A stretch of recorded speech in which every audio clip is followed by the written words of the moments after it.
Happy Friday, everybody.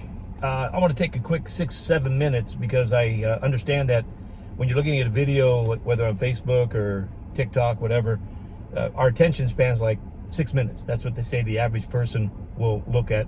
So when you send somebody a video and it's an hour long or 35 minutes long, they're only going to watch 6 minutes. Is that crazy? We go to the show and watch a movie for 2 hours, 2.5 hours. I do. Sit there, and when the movies are really good, you're kind of bummed out that it's over.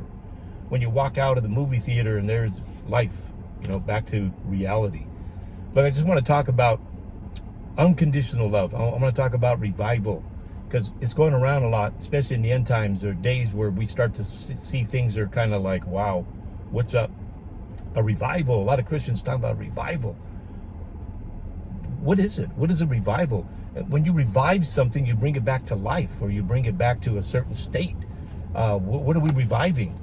I mean, are we reviving how we become ministers or how we apostle or how we disciple one another as far as like the apostles? I mean, are we going to revive the way we minister to one another?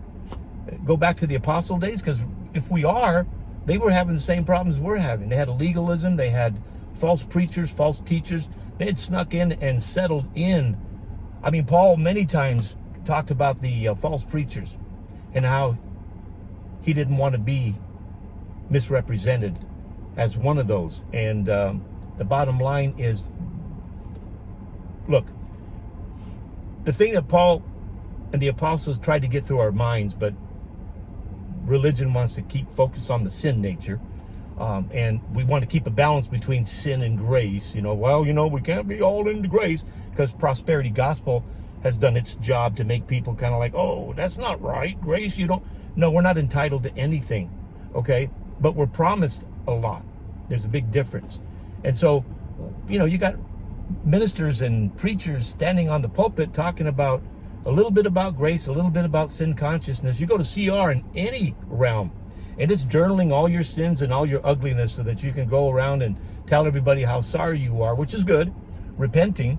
But at the end of the day, the reality and why we're all messed up is because there is no love. Okay, there's the word love. I love apple pie. I love the Lakers. I love, love, love. We've got Hindu and Buddhists talking about love. We've got Muslims talking about love. We've got Christians talking about love. Everybody talks about it. We tell each other we love you. I love you. And some of us know what love is and some of us don't. And some of us didn't know and now we do. But the kind of love that's necessary, that's what a revival would be. Is let's revive the truth of what Christ's sacrifice was, which was he brought unconditional love to the planet. He said 2 commandments: love me with all your body, mind, and soul, and love one another as I love you. Well, how do you love God who is love? The only way we can prove the first one, the first commandment, was to love one another. If we're loving one another unconditionally like Christ loved, then he knows we love him. It's the only way you can prove to God that you love him. So revival, it starts right here at the home. It starts with you husbands and wives out there. Unconditional love to your spouses, not taking things personal. Okay? Understanding first. Okay, you got to understand why your wife feels the way she does. You got to understand why your husband feels the way he does. We're not wired the same way. We've got to take the time to understand the brain and how we are and who we are. And a woman and a man are the same. As far as we eat, we go to the bathroom, we do everything the same. We feel pain, we feel anguish, we feel anxiety.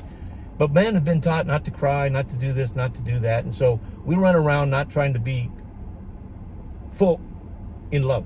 Because love is it's transparency. If you love too much, oh my God, what if they die? I wouldn't be able to get through it. I was afraid to love unconditional. I didn't even know what it was.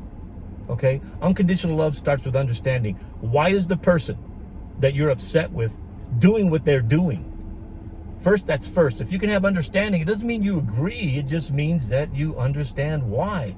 Once we understand why, we can step into compassion, which is taking understanding to a different level. Compassion isn't something like I do, like empathy. Oh man, and you know that I feel for you. You feel my empathy. But the only thing after I tell you how much I feel what you're going through, then I say I'll pray for you. Compassion isn't about praying for you. Compassion is throwing you over your back and carrying that person somewhere, working with them. Compassion does something. It releases endorphins when you have compassion. So the revival that everybody's expecting starts in the home. Husbands and wives, if you're married, if you're single, start with your family. If you don't have a family, start with your friends, not acquaintances. Start loving those difficult people to love that are in your life, whether you like it or not. Start with them, giving them forgiveness, understanding, and not this BS about, oh, I'm going to forgive you, but I'm not going to forget. That is the most ridiculous oxymoron I've ever seen. How about tough love? There's no such thing. It's like jumbo shrimp. Doesn't make sense. Okay? It's just not what Christ wanted. So you want to start a revival? I want to start a revival. Unconditional love, which is compassion, first understanding, compassion, grace, mercy, forgiveness, forbearance, kindness, patience. Look up the words and really look at what they mean. I've done that. And I'm going to tell you something. Being a friend or being an unconditional lover is difficult, but it's easier to start to learn how to love unconditional, and you can achieve it, than it is to never sin again. Quit scrolling your sins. Quit journaling your sins. Quit talking about your sins and talk about your love.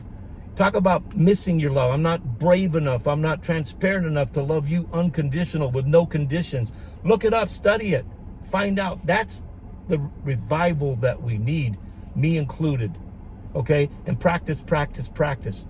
I saw a lady walk by the other day. Her husband, she's a few years older than me, walking up and down the hill with a smile on her face. Her husband's 5 years older. I think he's 80. And I go, Ruth, how's everything? And she goes, he's doing real well. It's a miracle that he's even alive. It's been 7 months. He's now took his first step. My neighbor and I were talking about faith, and we were talking about miracles. And she walks by and, hey, Ruth, how's it going? She goes, oh, fine. She said something so profound to me that I'm starting to use myself. She goes, I've just been journaling my little miracles. Gentlemen, I go, journaling your little miracles? She goes, yes. I have miracles every day in my life. Oh, gosh. I wake up and I see the way the balance of nature is, and I realize miracle. I see an ant that died, and I go, wow, miracle. That ant had to die to keep the balance going. I mean, she journaled miracles, little miracles. And then she said before she left, she goes, look, you'll never have a big miracle until you know how to appreciate the small miracles. She goes, the big miracle in my life is my husband should be dead, and he's not. And she walked off. I leave you with that thought.